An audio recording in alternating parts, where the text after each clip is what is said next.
into the dark black night. What if I told you that the Beatles' legendary White Album is far more than just 30 songs on a stark white sleeve?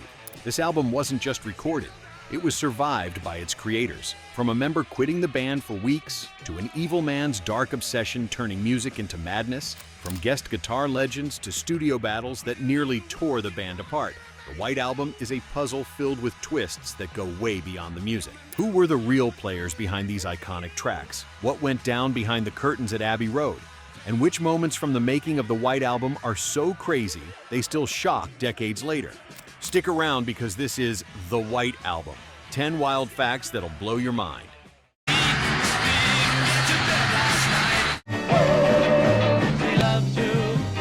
1. Ringo's dramatic exit and a flower-powered return. Tempers flared, nerves frayed, and in the thick of the White Album's messy recording chaos, Ringo Starr just couldn't take it anymore. Swamped by tension, he left Abbey Road abruptly. No warning, no drawn-out speech, just gone. Suddenly, the heartbeat of the Beatles was missing. Ever wonder what recording the world's most famous band sounds like without its founding drummer?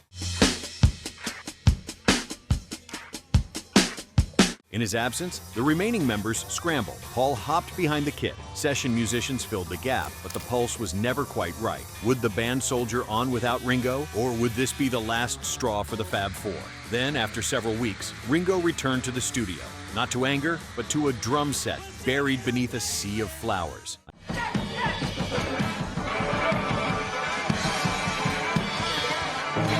An unexpected, gentle olive branch. The story of Ringo's walkout and the band's flower-powered welcome back shows that even legends can crack under pressure, but true friendship has a way of stitching history back together. Did this simple act of forgiveness save the album and maybe the band itself?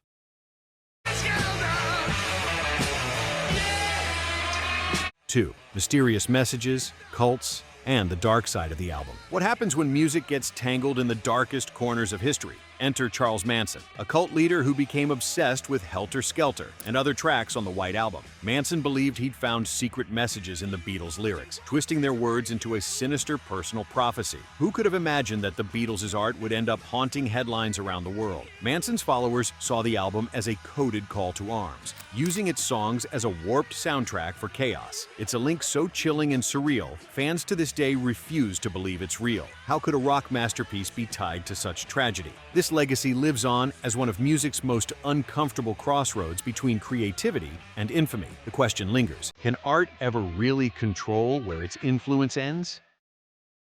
3. Eric Clapton's secret guitar hero moment. Think you know every note played on the White Album? Yes, again. On While My Guitar Gently Weeps, there's a blistering solo by someone who wasn't a Beatle at all. Eric Clapton, secretly drafted in by George Harrison to lift the song's spirit.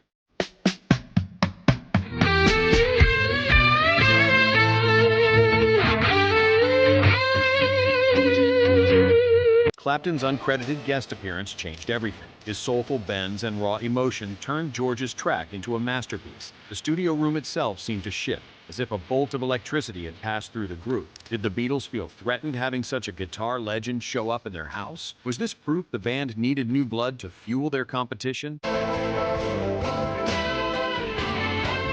The irony? Clapton never got a credit on the sleeve, giving rise to countless rumors and cementing the song as rock's greatest open secret. It begs the question, how many other hidden hands shaped the album's genius?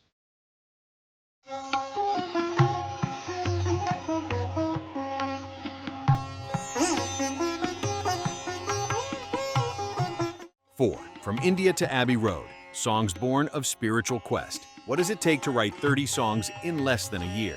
Apparently, a trip to India, a few weeks of meditation, and a total break from stardom. The Beatles' visit to Maharishi Mahesh Yogi's ashram became the seedbed for the White Album's eclectic sound. In the soothing calm of Rishikesh, classics like Julia, Dear Prudence, and Sexy Sadie were scribbled on the fly, far away from managers, flashing cameras, or creative pressure. Yet buried among mantras and sitar strums were the growing cracks, Paul's ambition, John's new love for Yoko, George's spiritual deepening.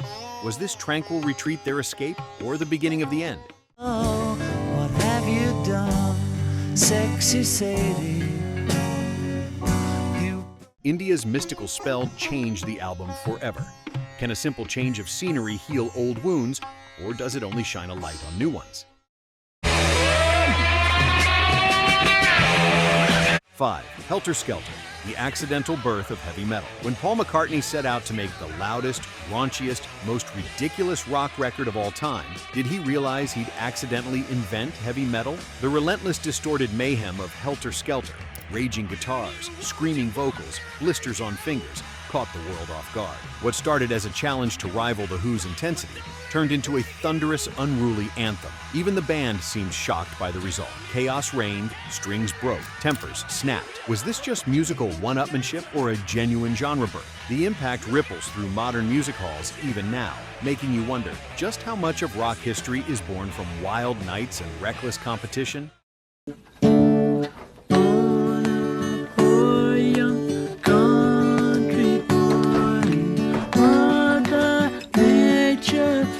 Six, the mix of madness, recording songs individually in isolation. If the White Album sounds fragmented, here's why. The Beatles, once inseparable, were now recording in separate studios at different times, sometimes not speaking for days. Was this creative freedom, or the beginning of 4 solo artists barely hanging together? Paul would lay down bass at midnight. John might sweep in hours later to add vocals. George quietly perfected solos in a side room. Many tracks feature only 2 or 3 bandmates, sometimes only 1. Did this isolation make the album deeper, or does it reveal the cracks that would soon split the Beatles apart for good? Listen close. Can you hear the loneliness hiding beneath the harmonies? 7. The biggest confusion, Revolution 9 and experimental chaos. Is this music or just noise? Revolution 9 sent fans reeling. Instead of a song, listeners found a volatile sound collage. Backwards voices, sirens, radio static, and cryptic whispers looping for 8 minutes. Was this genius or just madness let loose at Abbey Road? John and Yoko, obsessed with avant-garde art, built the track almost as an audio hallucination, breaking every rule and shocking even the other Beatles. Some saw it as visionary, others lifted the needle in confusion or horror. But what did number 9 really mean? Maybe it's a secret only the bravest Beatles fans ever dared to unravel. But I say it just to reach you, Julia. 8. Julia, Lennon's intimate solo ode. Among the album's wildest songs lies Julia, a quiet, aching acoustic ballad. Just John, his guitar, and a story of loss. Did you know it's the only Beatles track performed solo by Lennon, with 0 input from the others? He wrote Julia as a letter to his late mother, weaving the personal pain of loss with poetic love for Yoko. The performance crackles with vulnerability. You can almost hear his heartbreak hovering over each note. Why did Lennon choose this moment of pure honesty amid the chaos? Maybe in a sea of voices, sometimes the only way forward is to play alone. Into the light of the dark black night. 9. The white cover with a secret code. In an age of psychedelic excess, the Beatles dropped all color for the White Album's cover. Pure white, no faces, just a serial number stamped discreetly on early copies. Was it bold minimalism, or a sign they wanted the music to outshine their celebrity? Fans obsessed over these numbers, searching for hidden meaning. Were some copies luckier or more valuable than others? The first pressings are valued in the thousands today. Some even whispered of coded messages and subtle clues. Was there a deeper secret waiting in the blank space? This plain canvas became a piece of art history, sparking a wave of copycats and inspiring musicians to let the music take center stage. How could something so simple cause such a sensation? Yes, I'm lonely.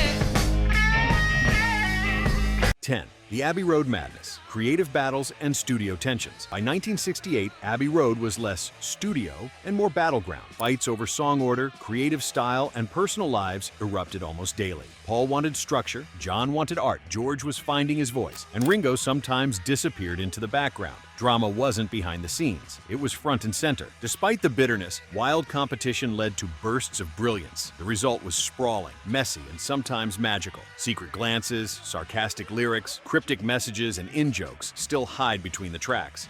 Do great bands have to fall apart before they make something immortal? Maybe the White Album is proof that brilliance and chaos are just 2 sides of the same wild coin.